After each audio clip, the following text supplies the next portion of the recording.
Jaalmarroon bosona qellamii fi daangaa Sudaan keessaa hin ba'u jechuun dubbatee jira. Ashamaa akkam jirtu dhaggeeffattoota maatiiwwan miidiyaa Kiilolee. Odeeffannoowwan wayitaawoo ta'an qabannee jirra, turtiin keessan nu waliin haa ta'u.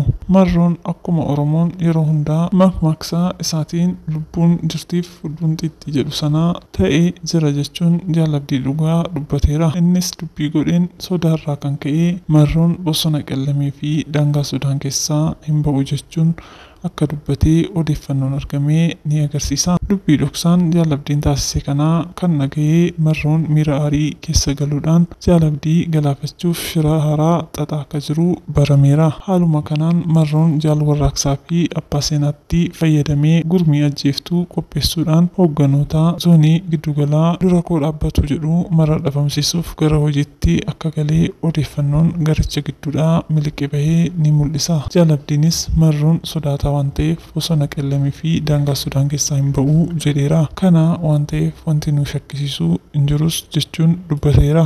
Garuu jaalawwan isaa nu keessa taa'anii sochii keenyaa eeruu godhan jala buunee hordofuun dhabamsiisuu qabna jechuun hoogganoota isaa jala jiranitti dubbachuun dhagahameera. Itti dabaluunis marroon jira jechumaaf wixxirfata malee akka zoonii lixaa itti sochii godhuu Wallagga keessattiyyuu sochii gochuu hin danda'u kan jedhee jaalabdiin kun immoo sodaata ta'uusaa agarsiisaa jedhee jira. Dandeettiin marroon shiraan hooggantoota galaafachuu fi garicha diiguu yoo ta'e malee waraana hoogganuu hin danda'u jechuun miira tuffiin akka dubbatee odeeffannoon miliqee bahee ni mul'isa. Marroonis leenca ilkaan hin qabne ta'ee jiraachuu kanumarraa baruun ni danda'ama.